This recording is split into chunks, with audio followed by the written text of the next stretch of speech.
My name's Steve Mitchell. I'm an alcoholic. It's good to be here.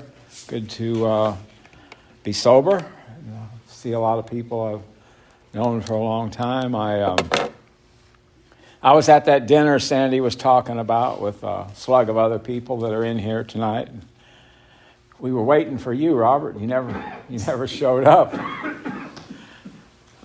Anyway, it's good to be here. I'm a member of the Principals Group of Alcoholics Anonymous in Raleigh. My sobriety date's May 26th, 1975. So I'm very happy about that. Most surprised one would be me.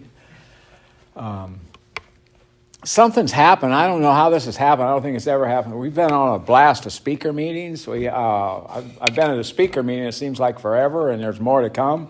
We had Robert Fry Sunday night. A friend of mine spoke a Saturday night. A friend of mine spoke Sunday night. I don't think you know him. And Monday we had Dee Dee from, some people know her, from Step by Step. And we had Pam Monday night, Sandy last night. Got Peter Wilkins tomorrow night, heavy hitter. And Terry Conyers Saturday night. So along with going to all those meetings and not drinking, I'll be able to stay sober. So I think it's important to point out, I think it has real meaning. I think it's very important to take the time to acknowledge that while it is true we're celebrating some anniversaries tonight. Who's the fourth one, Sandy? Sam. Oh, Sam. I ain't had much to do with you, Sam. I did get a warning ticket from you one time. I can't remember what I did wrong. I did something wrong. I got a slight warning ticket. It was pretty gentle. She did come to our group and make a great talk. I know that much. She made an excellent talk. Did you come with her? I know she gave a great talk. Anyway, I think it's important to point out that while the people who are recognizing tonight paid some absolute dues for their sobriety and they put some real effort into that, these things don't just happen, but what we're really celebrating tonight, independent of that and on top of that, we're celebrating that Alcoholics Anonymous is more powerful than alcoholism. That's what we're celebrating. That's the message. That if you come here and sit all the way down, turn your wasted and busted life over to Alcoholics Anonymous, you'll find a way to live, practice these principles without needing to drink anymore. In fact, as this might sound like a bit of I don't know, it might sound like nonsense to some people, but so far, to the best of my knowledge, I've never seen one single person who turned their complete life over to Alcoholics Anonymous that didn't come out just fine. Not only did they stay sober, they were able to negotiate whatever went on. I always draw a quick line to that when I think about that. Is the guy in my old home group that saw his little girl get ran over. And as a parent and grandparent, I can't imagine what that must have been like. Whenever I go to Nebraska, I see his daughter. She's probably 50 years old now, or I don't know, maybe older than that. And she always says, when I see her, she always says the same thing. She said, "Dad stayed sober till he died." I imagine he did. I wasn't there, but a few days after his little girl was ran over, my friends with her, people I sobered up with were there at Chapter 5 in Fremont, Nebraska. It's outside Omaha. And they said that they saw him, a newcomer, come in the room that nobody knew, and they saw that guy who had just lost his little girl go across the room and reach out to that guy. So I don't know what kind of pain he must have been in as he moved across that room, but it must have been excruciating. Anybody that's a parent or grandparent, that's the big one, you know. If you lose one, it reverses the whole idea. So anyway, I come from a long line of alcoholics. It wasn't always a good ending. In fact, it usually wasn't. The closest one to me, I suppose, with Bud was my dad. Bad a case of alcoholism as I've ever seen or read about or whatever, and his experience was absolutely different than mine. He hated AA from the first time. They probably wore out one car taking him around trying to get him to quit drinking. And he hated AA. In fact, he made this statement. This is a colossal statement. He said, if anything could make a man drink, AA would do it. So he hated AA from the first time, and he wasn't any closer at the end of his life to believing he was an alcoholic than the first time somebody told him. And the first summer I was sober, I got sober near the end of or beginning of the summer, and I saw him. The first time I saw him, he said, well, the problem with you went from one extreme to the other. And I didn't know enough. If I had known what I was doing, I'd have said, I think that's the idea here, Dad. You're drunk, and now you're not drunk. I'm pretty sure, but I didn't know. I didn't know what I was doing. But I do know this, that I grew up in alcoholism. All the men on both sides of the family were alcoholics, and the women were not. The women that became alcoholics were to come later. I have a sister who's nearly died from alcoholism. I guess she's trying to get sober now. That's the hope. There's 4 of us. 2 of us are alcoholics and 2 aren't. But there's plenty of women alcoholics now that came along in my vintage. But they weren't then. They were just off track. Most of those had been raised in alcoholism, so they were victims of it. But it was a funny thing because these were honest. It sounds like a very strange statement, but they were honest, hardworking people. Now, it's not the kind of honesty that will reverse a killer illness, but it's the kind of honesty that believes in hard work, believes in right and wrong. If you get too much money on change, give it back. If somebody needs help, you try to do that. It won't work on alcoholism. You're going to have a little more honesty than that. I have a grandfather who's long since dead, of course, but he was on the farm, and he wouldn't go fishing on his own property without a fishing license. Made no sense to me. I don't think anybody ever heard of a game warden out there in those days. And, I mean, if there was one out there, he wouldn't have known there was a creek. But Grandpa kept about that much whiskey in the bottle in the morning to get his right mind back. And he'd have had a fit if anybody had said he was an alcoholic. But he believed in hard work and right and wrong. And those are all good things, but that's not gonna get you sober. It's going to take a little more than that kind of honesty. It's going to take cellular honesty. I always like to say that any real alcoholic, I don't know if this is true, but it's certainly been true with the ones I've worked with. I've worked with a lot of alcoholics, work with a lot of alcoholics now. Anybody that's been sober a long time, if they're not working with a lot of alcoholics, you'd have to ask why. We only do 2 things in AA. I don't want to hit anybody with anything too heavy tonight. But as far as I know, we only do 2 things in AA. Everything we do is to stay sober or carry the message to the alcoholic who still suffers. Everything that we do comes back to those 2 things. So if you're in AA and you ain't working with other alcoholics, I mean, there's got to be something wrong with that.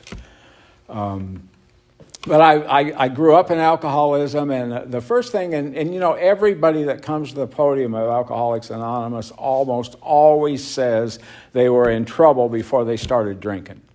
So I think we would all agree that alcoholism is an abnormal reaction to alcohol. It's also an abnormal reaction to abstinence. The real trouble usually starts for the alcoholic when they quit drinking. I've sponsored 2 alcoholics that have taken their own life sober. It happens pretty frequently. I have a friend that goes around the country a lot. I heard him talk a while back. He knew of 5 in just a short order. I mean, I don't think they bunch up in a town this size or even in Raleigh. Periodically you hear about it. But if somebody goes around a lot, they hear about it a lot. So it seems like to me, if you take alcohol out of someone like me and back me into a corner, I'm either going to have to drink or I'm going to have to hurt myself eventually. As far as I know, there's 2 remedies for the illness of alcoholism. This sounds really strange. There's 2 treatments for alcoholism. One of them's alcohol, the other one's Alcoholics Anonymous. I mean, if you ever needed a drink really bad, not like you wanted a drink, but you needed a drink, like you couldn't ride in a car or you couldn't get out where you were at or you were shaking real bad, well, if you can get some alcohol down, that straightens that out, right? That's the treatment for alcoholism. If I could have stayed drunk, you know, a lot of times other people had problems. A lot of times I didn't have any problems when I was drunk. A good bit of the time I didn't even know I was there, you know. So, I mean, if I could have been able to stay drunk, that was the problem. I wasn't able to do that. But I grew up in alcoholism, and I was fast-tracked in school. I started school when I was 4 years old. Things were different. I'm 75 years old now, so a long time ago. I started school when I was 4 years old, and they thought I was really smart. I watched my kids, and my last granddaughter is just turning 14, so I watched all of them learn how to read. And as far as I know, the God honest truth, I never learned how to read. I just knew how to read. Not only did I know how to read, I knew how to read really well. Like I could read orally really well. I knew oftentimes what words meant. I didn't know how I knew that. I just knew what they meant, and I could read really well, so they thought I was smart. Now, they were disabused of that idea pretty early. When I was in the 4th grade, they introduced a thing called long division. And they might as well have been talking to me in Japanese. I mean, I had no idea what they were talking about. And they took me to the principal's office. It was not adversarial. That old lady that was principal of that school gave her whole life to that little elementary school. The town I grew up in is 25,000 people, about 30 miles outside Omaha. And this is all farm country. Metropolitan Omaha is a big city, but its tractor-trailer industry is big. Farms, cows, more steak houses there. We used to butcher more hogs, and there were bull haulers. That's what they called everybody that hauled cattle and hogs. They called them bull haulers. And the 48 states in Canada and the tractor-trailers, big Union Pacific Railroad. So I grew up in all of that, and it was I knew intuitively something was wrong.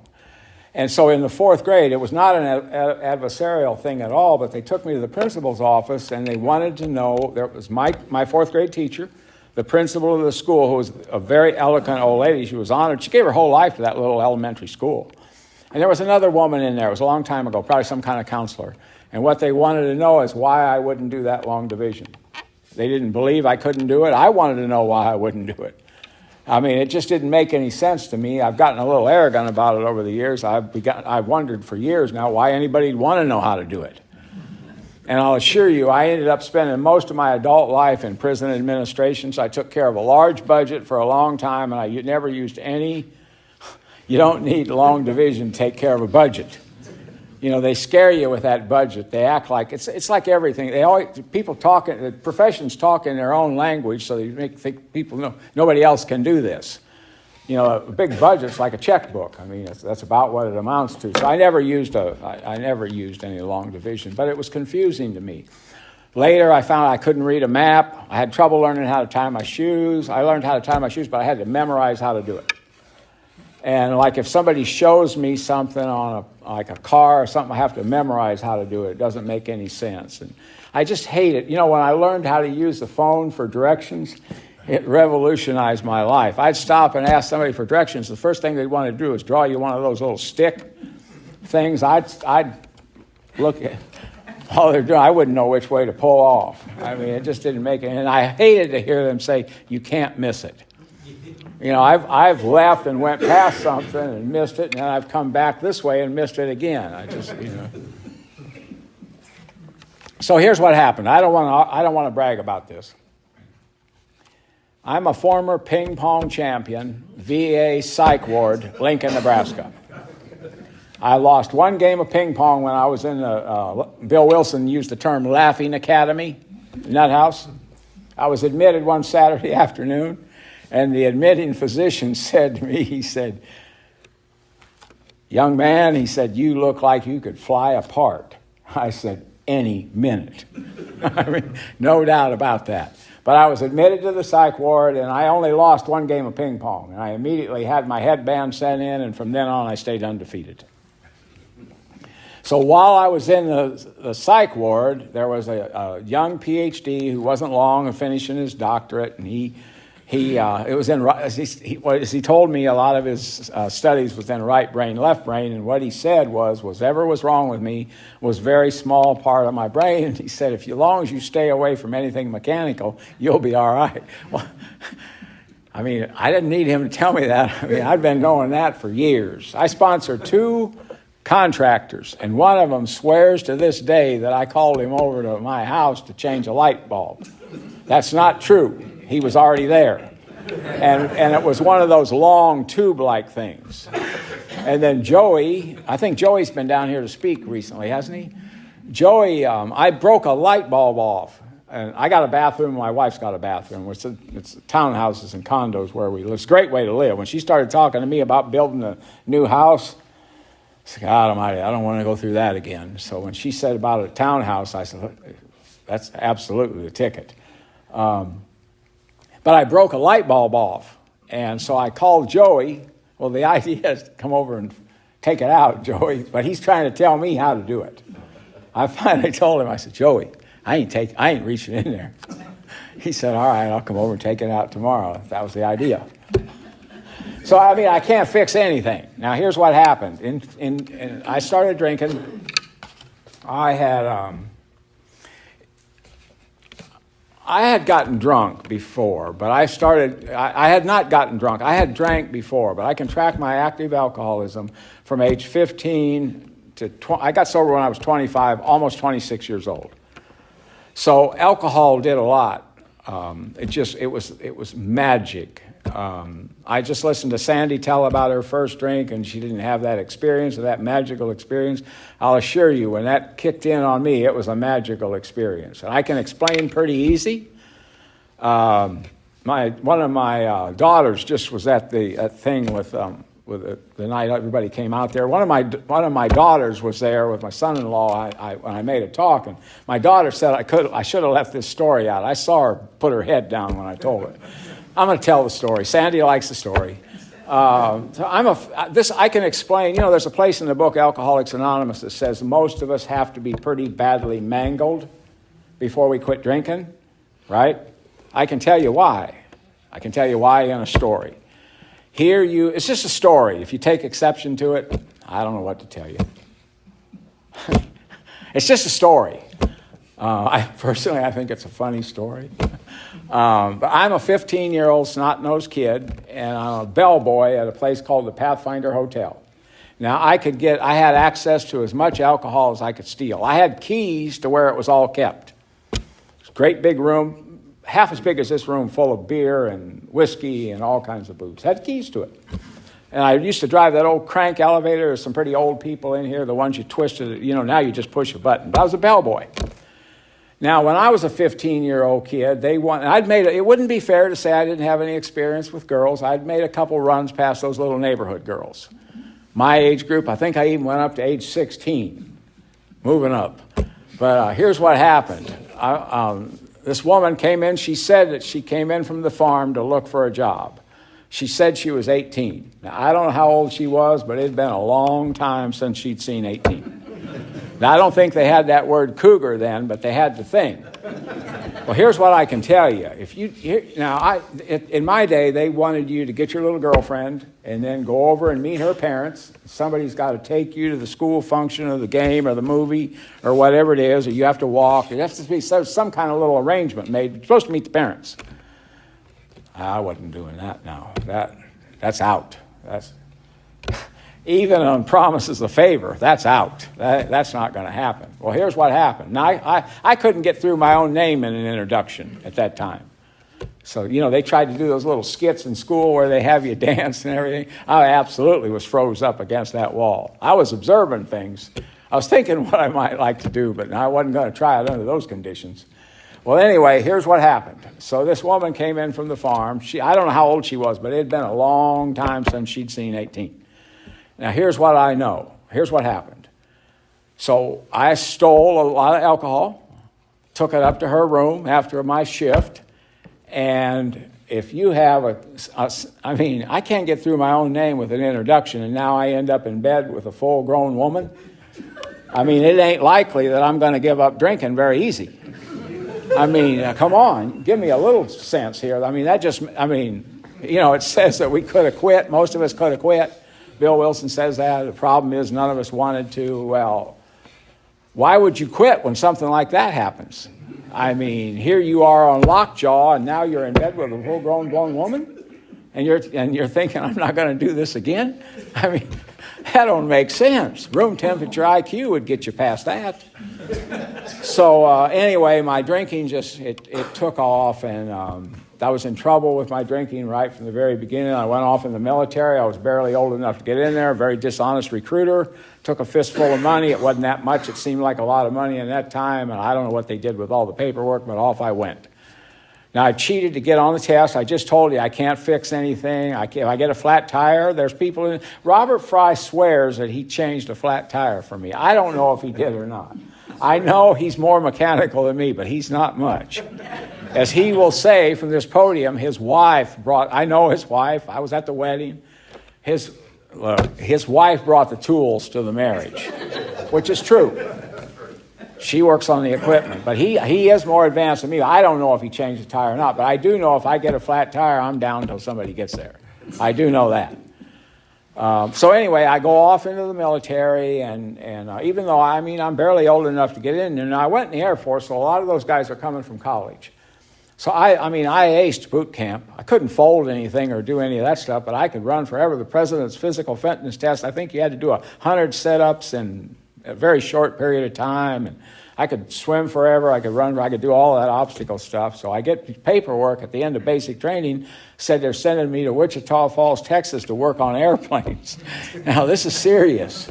They had just come out with those disposable razors at that time. I was glad because I'd thrown a couple razors away because I couldn't get the blades in them. I couldn't get it to work. So I get to Wichita Falls, Texas, and there's places in our literature that talks about this. At one point, I think it's in the 12 and 12, but it doesn't matter. It says an outstanding characteristic of the alcoholic is defiance.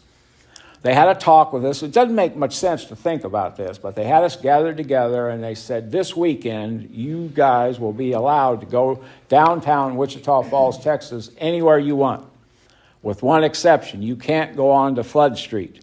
And the reason you can't go on Flood Street is off limits by order of the base commander. He said he wrote an executive order, nobody's to go on Flood Street. Well, you know what happened? I got drunk and went down on Flood Street. And, of course, I got arrested for public intoxication. Long story short, I got kicked out of that school, and they sent me to Arkansas. Now, I don't think I'd make it through the military if, under the terms, I'm sponsoring a special operations soldier at Fort Bragg. I guess it's been renamed, but I'll just call it Fort Bragg. He's been in 18 years, and he said that they're putting people out of the military with 16, 17, and 18 years of honorable service on first offense DWIs now. That's how stringent it's got. I don't know. I was in Arkansas for a year, and I'd never seen anything like Arkansas. It was like turning a hog loose in a cornfield. I mean, they had all these women, they had on these little bitty skirts, their butts were barely covered, and they all say, y'all, how are y'all? And it's country music everywhere. And first thing that happens to me, I get arrested for public intoxication, and a little bit later I get arrested for minor in possession, then a little bit later I get arrested for drunk driving. And when I got arrested for drunk driving, it's a funny thing how... all of this is kind of analogous to what we are in Alcoholics Anonymous. We read almost every meeting that no human power could relieve our alcoholism. Most of us believe that, right? If you've worked with very many people and you've had people die or go back to drinking or whatever, no human power, anybody that thinks human power can relieve alcoholism is sorely mistaken. But a funny thing, when people come to the podium, they almost always talk about the people who helped them. Seems to be the way God wants it, right? I'm a baseball fan. Remember Ricky Henderson? He's in the news recently. He's the guy that set the world record for stolen bases. One of the records in sports, they say, it'd probably never be broken. I saw that live when Ricky Henderson broke that record. And he must have known, he had to know it was going to happen any time, because most of the time when he went, he made it, and he'd go any time. Most of the time they had him green lighted. He'd go when he got ready to go. Well, they stopped the game, and they took the bass out, and they gave it to him. And when he took that microphone and that bass, he talked right to Billy Martin in heaven. Just like he was talking to Billy Martin, just like he was there, just like he was standing right across from him. He said, Billy Martin, I'd have never done this without you. Without a doubt, the greatest manager that's ever lived. And, Ricky Henderson was thought to be hard to handle and hard to get along with. Well, it wasn't any problem for Billy Martin. So people have always ridden to the rescue, whether it's in Alcoholics Anonymous. If you take people out of the equation, then we're all dead, because that's how God does almost all of his work. If your appendix explodes, once in a while, God does something miraculous. But usually what God says is get a surgeon and they'll cut them out. That's usually what he says. Not always, sometimes some of them are miraculous, but most of the time I think he expects us to do this. So here's what happened. When I got arrested for drunk driving, I hadn't even met this guy yet. He got me out of jail. You remember those military station wagons? They're about a half a block long. So he come down and got me in downtown Little Rock about midnight, and he had just got there. He was an E8 in the Air Force.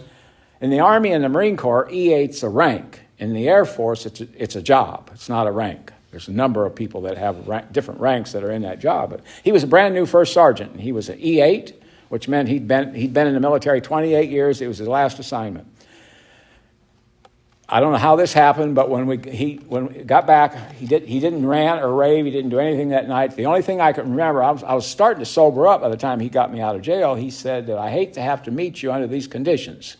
He said, I will tell you that you and Hector Kingley were part of my briefing. When I checked on here, I was briefed about you and Hector Kingley. They call us Batman and Robin, is what they call it. This is a lot of trouble. You don't want people like that around. We're just nuisance. But anyway, essentially what he did is he called me in, and I had a shipment to Vietnam, and he said that I've talked to the commander. You can take your shipment to Vietnam, or we'll send you home with a 3912 discharge. And all a 3912 is, if anybody's been, I don't know who in here's been in the military, but a 3912 discharge is a general discharge at the convenience of the military. Essentially what it says, if you read between the lines, is you're a misfit. So they actually asked me which one I wanted. And here's what else he said. He said that they had just come out with this new policy that before you went to Vietnam, the most they would give you for leave was 30 days. He said, I've talked to the major, and he said he'll sign one for you for 43 days if you want to go home. He said, you can go home now. He said, the major said, you are leaving here. You can't stay here. You either have to go to Vietnam or you have to go home. You can't stay here. Well, I didn't want to get put out, so off I went to Vietnam in January of 1970. Now, I can tell you this. I got to speed this up. Sandy gave a long introduction. It took up a lot of time. I got to speed this up. For years, when I heard people talk about the progressive nature of the illness of alcoholism, and Bill's story in the big book probably does as much to nailing the progression of alcoholism as any written material we've got. If you read Bill's stories, that's what he goes piece by piece how his illness progressed. And the reason I use the word illness, I've never found anywhere on record where our founders called alcoholism a disease. You call it whatever you want, but our founders called it an illness or a malady, as far as I know. When I thought about progression, I thought about the actual drinking getting worse, which is the main part of progression. But while I was in Vietnam, there was a lot of other stuff was going on. I was becoming more afraid. I was becoming more angry. I was becoming more isolated. Remember, the illness of alcoholism breeds itself in isolation. Recovery breeds itself in community. That's why we're gathered up together tonight. What's the old saying? We do together what we can't do alone. And the first tradition makes it clear. It said that without the group, most alcoholics can't stay sober. So that's why we gather together. That's why the home group is so foundational to what we do.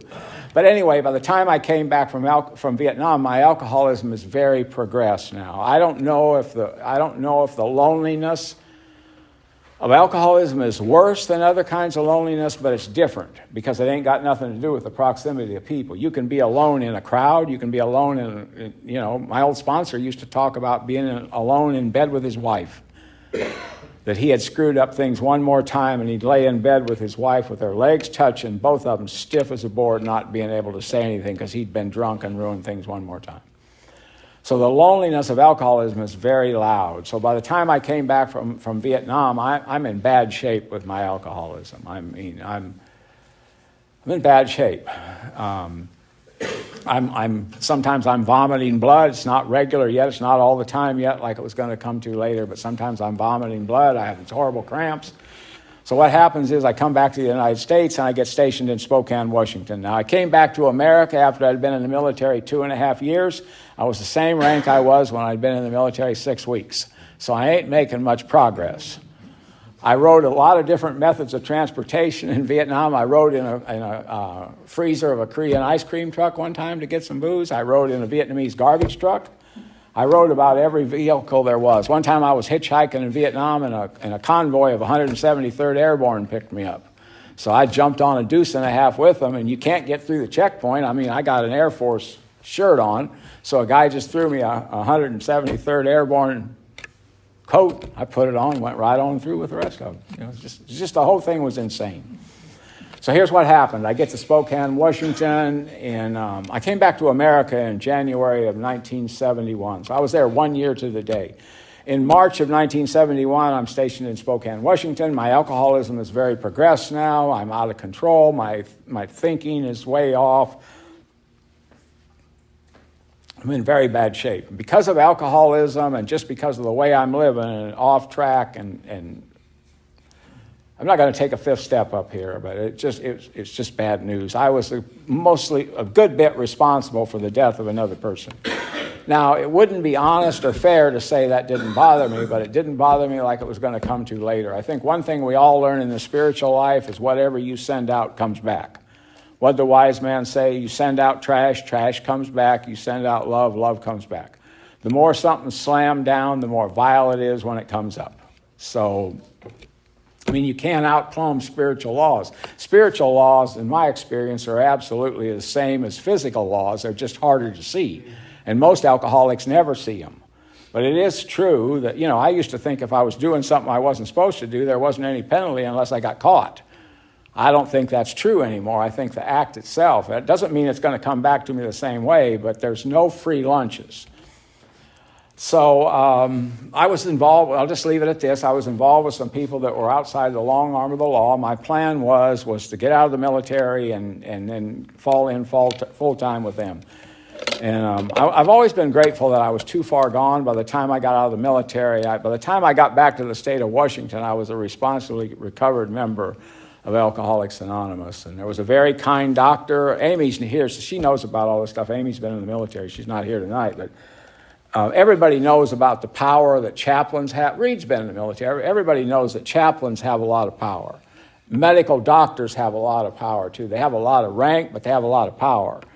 And there was a doctor that he just put his foot down and said, you're not going to do anything to him. It's essentially what he said. It was a little more complicated than that. He put me in a tent one time up on a floor all by myself.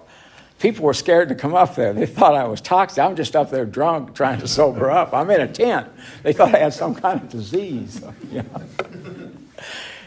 He cared about medicine. He wasn't all that crazy about the military, but it took me a long time to chase that guy down and make amends. So, in fact, Jim Rounder, the urologist here, sponsored by Reed, he found him for me, and I chased him down in St. Charles, Missouri, and made direct amends to him. He's dead now.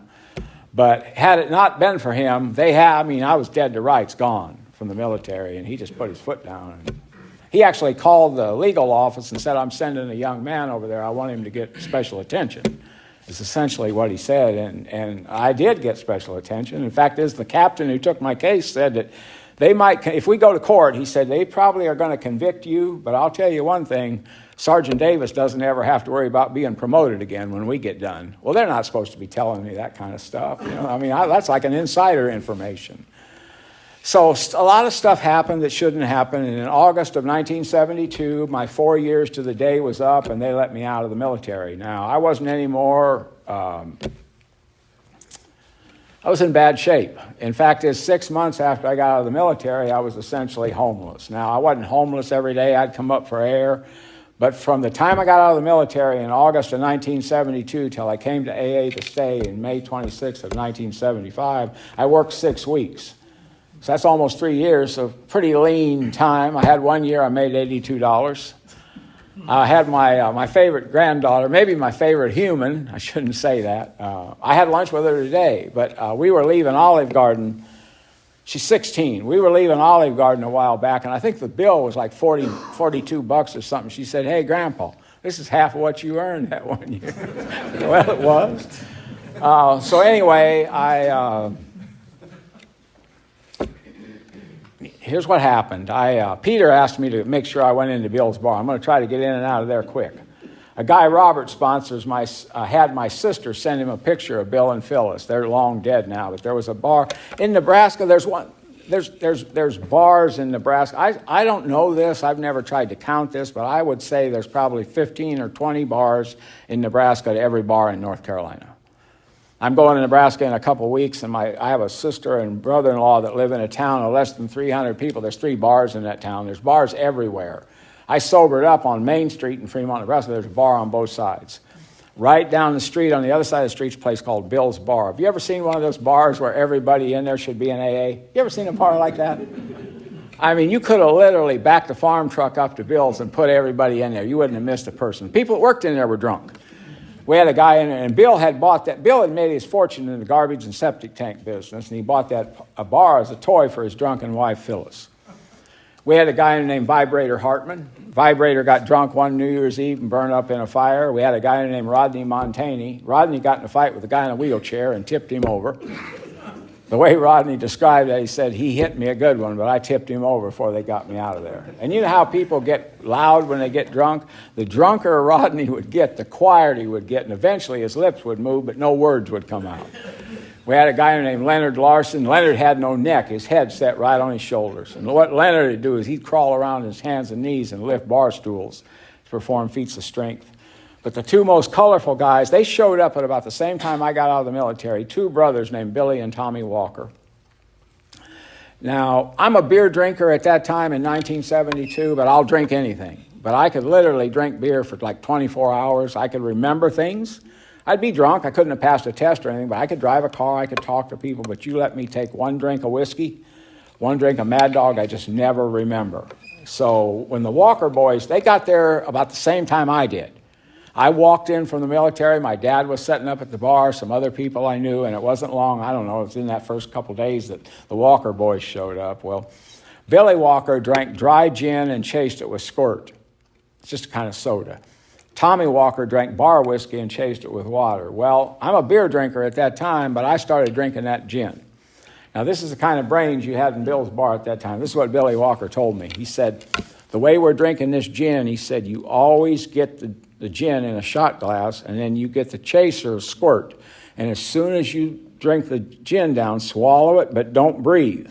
And then hit the chaser because that gin is nasty. And you know, if you get a good whiff of that dry gin, if you're sober and you get a good pull on that dry gin and it's hot, it'll just send shivers through your body. You got to be about half drunk to drink it. So he said, as soon as you swallow that gin, chase it with that squirt. I said, all right, it's fine with me, Billy. Now, this threw me, though. He said, the other thing you got to do is you got to start to use a lot of pepper on your food. I said, what will that do? He said, well, the way we're drinking this gin, he said, it'll hurt your liver, but the pepper counteracts any damage. What he said. And now, the reason I like to drink with those guys is when I was drinking, I had a big mouth. Now, there wasn't anything going to happen to me in Bill's bar, but sometimes we'd wander off. Now, Billy Walker never was any bigger than I am right now, but he would attack people. He looked like that dog on the Greyhound bus. You don't see many Greyhounds anymore, but I was one right beside on Falls of the Noose the other day, and it was a real sleek, big Greyhound bus, and had that dog like that. That's how Billy Walker would. He'd fly on people and knock them out, be the end of it. He always said, if I land that punch, ain't nobody coming up. What he said. It's what it looked like from what you could see. And the other thing is, I've seen a lot of guys could get a lot of women. You have too. But I've only seen two that I know of that what it looked like is they attracted women. They didn't do anything. Now, when I look back on this, I don't think I had enough sense to abstract this at the time. But when I look back on it, I must have just been drunk, not stupid. Because my plan was, I'll stay here, Billy, with you and possibly get in on some of the overflow. So, a quick story on those guys. I was a Friday night speaker in, it doesn't matter, but it was right outside of Waco, Texas, right down the road, I think, from the George W. Bush Ranch. I'm the Friday night speaker, and I look, you know how people come through the small conference, there may be 400 people in that thing, but you still, you back a line up when they come through the line, and I saw this young woman. And you know how people will try to back that line up? They'll tell you stuff. Thank the speaker and keep the line moving. God, do a fifth step with them later. But people will back that line up. Well, there wasn't nobody going to back the line up on this woman. She was rolling. And turns out she had her boyfriend with her. So she gets up there and she said, you ain't going to believe this. And I said, what is it? She said, I know those Walker boys. I said, oh, I don't believe that. She said, oh, trust me. I know them. I can tell you right now, I know them. So I asked her, what do they look like? And she nailed it.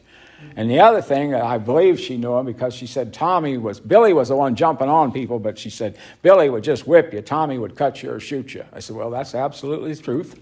So I suspect she did know him, and she gave me a phone number on some people to call. She said that that they were still going strong in 1983. I don't know how that's possible, but that's what she said. I lost the thing, and nobody's ever been able to track them down. So their names might not even been Walker.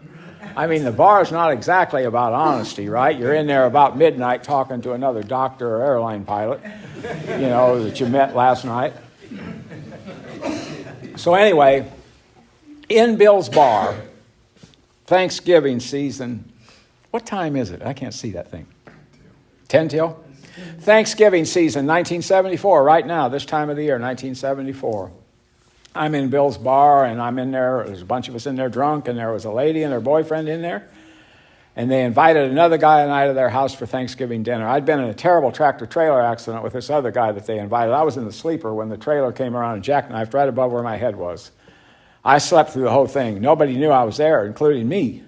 Highway patrol was out there, and the fire engines and all that. I just slept through the whole thing. But anyway, they invited us to their house for Thanksgiving dinner, and Libby had a great, big, beautiful dinner. I wasn't able to eat. I'm very sick. This is Thanksgiving season 1974. When I went to the bathroom, blood came out. When I vomited, blood came out. My feet are all swollen up. I'm really sick. She's bringing in, I'm trying to drink, and I wake up a little bit. I'm drenched in my own sweat, but I'm freezing. She had a talk with me that went very much like this. Now remember, AA would be a very different place if people that got some of us in here would have got in here themselves. Libby and her boyfriend were permanent party in Bill's bar. Her boyfriend was a bull hauler on the 48 states in Canada. When they had me in a state hospital, I know she made him write me a letter, but he wrote me a letter, said that he thought at one time he could have been an alcoholic, but he found out he wasn't. He wasn't one, there's no such thing. But anyway, she had a talk with me that went like this. She said, I've been around alcoholics all my life. I've been married to 2 alcoholics, but I don't think I've ever seen anything like you at your age. She said, there's a man here in town who helped my last ex-husband. He's now been sober a full year. He's got a job. He's doing very well, and you want me to, I'll call him. Now, if I were to say I was looking for a way out, you'd know what I meant, right? I'd been looking for a way out. I had some plans on how I was going to get out of the predicament. One is I was going to marry a rich woman. That wasn't looking like the home team was going to carry the mail on that one. The other plan was I was going to get a job. Day after day, I'd play that scenario. Tomorrow, what I'm going to do is I'm going to sip a couple beers, and then I'm going to go get a job. It made sense, just never did it. And the other plan that I had was I was going to kill myself. I submit that was a lot more likely. I think what kept me from that is I was afraid I'd become a plant or a vegetable, that I wouldn't be able to accomplish it. I was taught as a child, I think we all were in my age group, at least my part of the country, that you had to be a coward to kill yourself. I don't think that's true. If it would have, I'd have done it. I just didn't think it would work out. I mean, I was worried about what was going to happen then, but I was worried about if I wasn't going to make it either. If I pull in front of a truck or something and I end up a frozen, paralyzed plant. But anyway, so on November 30th, 1974, a guy by the name of Bob Brannigan made the first call that was ever made on me. He's still alive. His element's out. Till just recently, they carried meetings to him at his home. His kids take care of him because he can't get out. He hasn't been able to get out for a long time, but he's still sober. And I guess the reason he stayed sober all these years is because he still continued to do right up until he wasn't able what he did with me. But he took me to the state hospital the next day, bought me a carton of Marlboro cigarettes and a can of 7-Up on the way. And he had there was another guy with us, 25 years old, that's now dead from drinking. Been dead a long time ago. And, I laid that great line on him when he bought me those cigarettes and gave me that can of soda. I said, I'll pay you back. And I never forget what he said. He looked over at me and he said, that ain't the way this works. He said, you'll be expected to help someone else when you're able. I would like to think that's what I've been doing. So anyway, here's what happened. I gotta get going with this. Took up too much of my time, Sandy. I didn't stay sober. So it was about 6 months. So Memorial Day weekend, everybody knows that the Monday with Memorial Day is always the state and federal holiday. I woke up at 2 a.m., May 26th was the federal and state holiday. I had 2 bottles of wine, but I couldn't find them. You ever hide a bottle from yourself? That's a revolting development. You got booze, but you can't find it. The guy that drank it's dead, but I didn't know what had happened. I asked this guy I was drinking with what happened. He said, well, we were riding around with Richard. He said, Richard's nerves are bad. That could not be argued. Richard's nerves were bad. I always did pretty good with him, but he said we were riding around with Richard, and you wouldn't shut up. Richard told you 3 or 4 times to shut up, and you wouldn't shut up, so he hit you. I said, Richard hit me? He said, yes, Richard hit you right in the mouth and hard, too. I said, what did I do? He said, you started crying. But anyway, long story short, I'm not exactly sure. It's cloudy how all this happened, but within that first, I'd say, week, 10 days, 2 weeks, I went to live with my great aunt. So here I am. I'm homeless, been homeless, and now I'm living with my great aunt. She's a very dignified, elegant old lady. She's the same age I am now. She was 75. She was born in 1900. If she were a young woman today, she'd be an attorney or a physician or something. But she's a lifelong student. She spoke English, obviously. She spoke Spanish fluently, and she spoke German fluently. And she studied.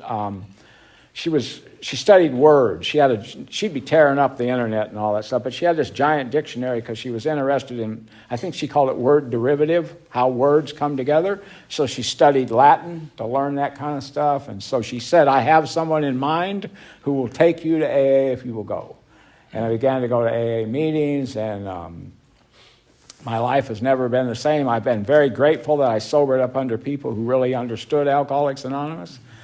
I was told that you can't practice these principles to the best of your ability and drink too. Any alcoholic could get drunk. I could get drunk. My sponsor could get drunk. Anybody could get drunk. But the thing about it is, I'm not going to just walk off and get drunk.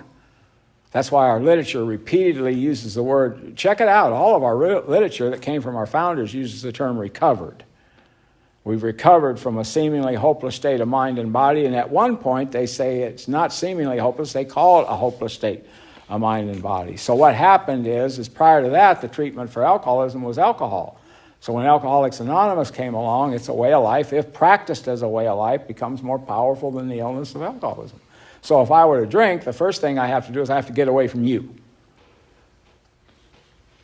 Not just literally walk away from you, I have to get away from you figuratively to know what I know. And again, our literature makes it clear that self-knowledge ain't worth much.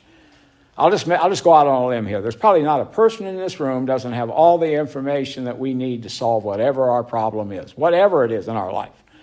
It's not information we usually need, it's power. I got all the information I need. If I'm doing something I ain't supposed to do, the idea is to stop it. I mean, you don't have, but I don't have the power. That's why you got to move from the first step to the second step. If the first step is, if alcoholism means I can't live drinking, and I can't live without drinking, that's what the first step says, then I got to get to the second step to access the power. That's where the hope is at. So anyway, real short in the next 45 minutes I got left here. Stick with me, I'm headed for the home stretch. Things just started happening on a fluke. I was sober about 1.5 years, and a guy asked me, I went to work in the court system. This wouldn't happen today. On Sunday, January 22nd or January 23rd of 1977, I'm sober about 1.5 years, fat, dumb, and happy. Monday, I'm sworn in as an officer of the court. So I went to work with state probation. The guy that was in charge of it said, don't worry about it. You can't fill out an application. You don't meet any of the qualifications. Don't even tell anybody you're coming. He said, because you're not supposed to be coming. But I can. He was the executive director in charge of it. He was a guy in AA, and he said, I'll take care of all of that. So I went to work in the court system, and that's what I did for the rest of my life. In 1989, I came here, the first ex-convict in history to become a prison warden, recruited me and brought me here to work in the prison system. He'd long since left being a warden. He'd been a complex administrator and had a bunch of prisons. By the time he brought me here, he was the deputy in charge of a division. So that's all that happened because of Alcoholics Anonymous. And just as a way of closing off, I've made all the mistakes everybody else has made. I got married today. I was sober 2 years. When I was sober 2 years, I thought I was Bill Wilson's length of sobriety. I just heard a guy say that he didn't want anybody with less than 5 years sobriety unattended on his property. Now, that's a bit of an overstatement, but you get the point. I thought I was coming through at 2 years. Man, I was clueless. I don't know what could have made me think I should be marrying that girl. God almighty. But anyway, I just saw her. It's not pleasant. We got kids and grandkids, so I got to see her. I just saw her at a big family thing. All indications I'll be seeing her again for a long time. But anyway, I was married to her for 16 years, got divorced. I've been married to my wife. I've been with her since 1998. But what I would say is, I'm going to stop with this. These are the 3 mistakes I have not made. I try to be careful when we talk about the steps and those things Sandy puts on. Some of you have been to those things where we spend a whole lot of time talking about stuff. I try to be mindful that it can sound way too orderly. It was not like that. It was very chaotic. It can still be that way. It's gotten more orderly than it was. If you've been sober a while, you know what I'm talking about. But here's 3 mistakes I ain't made. I have not taken a drink since May 26, 1975, since 2 a.m. that morning. I have never not went to AA meetings. I've always went to meetings. I like to say, and I believe that meetings are just one thing we do in Alcoholics Anonymous. They're very foundational, but AA itself is a way of life. You've seen people come to meetings and rot from alcoholism. So, meetings aren't going to reverse a killer illness. They're part of the bigger picture. And the other thing is I've never trusted the wrong person. AA is one of the few places in life where you get to pick your leaders. I had some management training one time that said if you have a boss that you wouldn't hire, if the shoe's on the other foot, you're going to have trouble every time. You can do it, but it ain't good. Well, most of us aren't in a position to decide who our boss is going to be. You get a job, you got a boss. Well, in Alcoholics Anonymous, you get to pick who you want your leaders to be. And so far as I know, I've never had a confidence of any meaning violated. I've heard my share of 5th steps. I ain't never had a desire to tell anybody anything I've heard in a 5th step. I mean, if you've heard one 5th step, you've heard them all.